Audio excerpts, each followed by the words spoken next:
డిఎస్సీలో అక్రమాలకు పాల్పడింది కాక వైసీపీ అధినేత జగన్ ని చర్చకు రమ్మనే స్థాయి నారా లోకేష్ కు ఏముందని వైసీపీ నేత ఉమామహేశ్వర్ నాయుడు ప్రశ్నించారు. కళ్యాణదుర్గంలో మెగా డిఎస్సీ అక్రమాలపై నిర్వహించిన నిరసన ర్యాలీలో ఆయన పాల్గొన్నారు. గతంలో వైఎస్ జగన్మోహన్ రెడ్డి ఎలాంటి వివాదాలకు తావు లేకుండా 1,20,000కు పైగా సచివాలయ ఉద్యోగాలను భర్తీ చేశారన్నారు. ఇప్పుడు 16,000 పోస్టులు భర్తీలో అనేక అక్రమాలు జరిగాయన్నారు. అందుకే తాము నిరుద్యోగ యువత మోసపోయిన వారికి అండగా నిలిచామన్నారు. వైసీపీ హయాంలో ఎన్ని ప్రభుత్వ ఉద్యోగాలు భర్తీ చేశామో చెప్పేందుకు మేము సిద్ధంగా ఉన్నామన్నారు. యువత ఆందోళనతో కేంద్ర విద్యాశాఖ మంత్రి రాజీనామా చేశారని, ఇప్పుడు నారా లోకేష్ మాత్రం తప్పుల్ని కప్పుపుచ్చుకునేందుకు బుకాయిస్తున్నాడన్నారు. మీరు చేసే బెదిరింపులకు ఇక్కడ భయపడేవారు ఎవరూ లేరని ఉమా స్పష్టం చేశారు.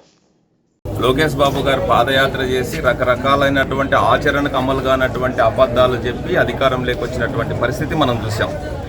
ఒకవైపు వాలంటీర్లను పెట్టి తలుపు తట్టి ప్రభుత్వ సంపదను ఇంటికి పంపిస్తున్నటువంటి జగనన్నను కాదని మీరు చెప్పినటువంటి అబద్ధాలకు ఈ రాష్ట్రంలో ఉన్నటువంటి యువత, ఉద్యోగస్తులు, నిరుద్యోగులు అందరూ కూడా మద్దతు పలికి మీ కూటమి ప్రభుత్వం అధికారంలోకి తెస్తే ఈరోజు ఫీజు రీయింబర్స్మెంట్ ఇవ్వట్లేదు, నిరుద్యోగ భృతి ఇవ్వట్లేదు, 20 లక్షల ఉద్యోగాలు అని చెప్పి పాదయాత్రలో చెప్పారు.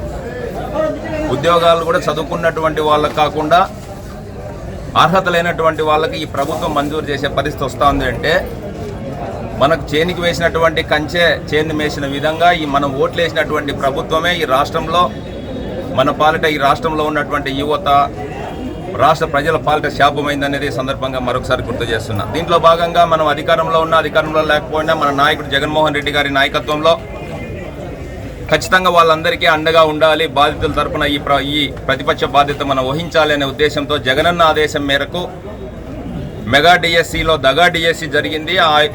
వాళ్ళ పిల్లలకు మద్దతుగా వైఎస్ఆర్ కాంగ్రెస్ పార్టీ ఉండాలి అనే ఆలోచనతో రిలే నిరాహార దీక్షలు చేసి ఈరోజు పెద్ద ఎత్తున కళ్యాణదుర్గం నియోజకవర్గంలో జగనన్న ఆదేశం ప్రకారం రంగయ్యన్న నాయకత్వంలో కార్యక్రమం చేయడం జరిగింది. దీంట్లో ఈ రాష్ట్రంలో జరుగుతున్నటువంటి గతంలో మనం చూసుకుంటే వైఎస్ రాజశేఖర రెడ్డి గారు ముఖ్యమంత్రిగా పరిపాలన చేసినప్పుడు కానీ, జగన్మోహన్ రెడ్డి గారు ముఖ్యమంత్రిగా పరిపాలన చేసినప్పుడు కానీ, ప్రభుత్వం పైన కానీ వాళ్ళ వ్యక్తిగతంగా వాళ్ళపైన వచ్చినటువంటి అవినీతి ఆరోపణలు వచ్చినప్పుడు స్వయంగా వాళ్ళ కేంద్ర ప్రభుత్వానికి లేఖ రాసి సిబిఐ ఎంక్వైరీ అడగడం జరిగిందనేది సందర్భంగా మరొకసారి గుర్తు చేస్తున్నాను.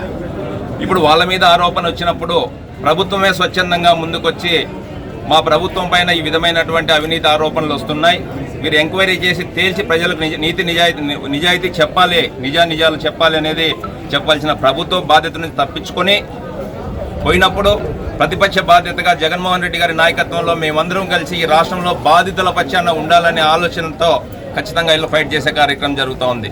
ఖచ్చితంగా వీళ్ళకి న్యాయపరంగాను, ఫిజికల్గాను అన్ని రకాలుగా మద్దతు ఇచ్చి ఈ మెగా డిఎస్సీ అభ్యర్థులకు అన్ని రకాలుగా మేము మద్దతు ఉండే కార్యక్రమం చేసి ప్రభుత్వం మెడలు వంచి మీకు చేత కాకోకుంటే రాజీనామా చేయాల్సిందిగా సందర్భంగా మరొకసారి తెలియజేస్తున్నాను. ఎందుకంటే కేంద్ర ప్రభుత్వంలో ఉన్నటువంటి విద్యాశాఖ మంత్రి యువత ఒత్తిడికి లొంగి తప్పు చేసినామని చెప్పి ఒప్పుకొని రాజీనామా చేయడం జరిగింది. ఇక్కడ తప్పు చేసి తర్వాత దాన్ని మళ్ళీ మన మీదికి తోయడానికి జగన్మోహన్ రెడ్డి గారిని మీరు చర్చకు రమ్మంటున్నారు. జగన్మోహన్ రెడ్డి గారిని చర్చకు రమ్మడానికి నీ అర్హత ఏంటి అని చెప్పి సందర్భంగా నేను మరొక్కసారి అడుగుతున్నా. ఎందుకంటే ఒక మాజీ ముఖ్యమంత్రి లక్షల ఉద్యోగాలు కల్పించి రాష్ట్రానికి భవిష్యత్తును నిర్ణయించినటువంటి నాయకుడు, తలుపు తట్టి ప్రభుత్వ సంపదను ఇంటికి పంపించినటువంటి నాయకుడిని మీరు ఏమీ చేయలేకుండా అబద్ధాలతో అధికారంలోకి వచ్చినటువంటి వాళ్ళు ఈరోజు జగన్మోహన్ రెడ్డి గారి గురించి మాట్లాడడానికి కూడా మీకు అర్హత లేదు అనేది సందర్భంగా మరొకసారి తెలియజేస్తూ వైఎస్ఆర్ కాంగ్రెస్ పార్టీ జగన్మోహన్ రెడ్డి గారి నాయకత్వంలో మేము ఎటువంటి మీరు పోలీసు వేధింపులకు కానీ మీరు పెట్టే బెదిరింపులకు కానీ భయపడే ప్రసక్తి లేకుండా బాధితుల తరపున ఖచ్చితంగా వైఎస్ఆర్ కాంగ్రెస్ పార్టీ జగనన్న నాయకత్వంలో కళ్యాణదుర్గం నియోజకవర్గంలో మేమంతా కలిసి పనిచేస్తామనే సందర్భంగా మరొకసారి తెలియజేస్తున్నా.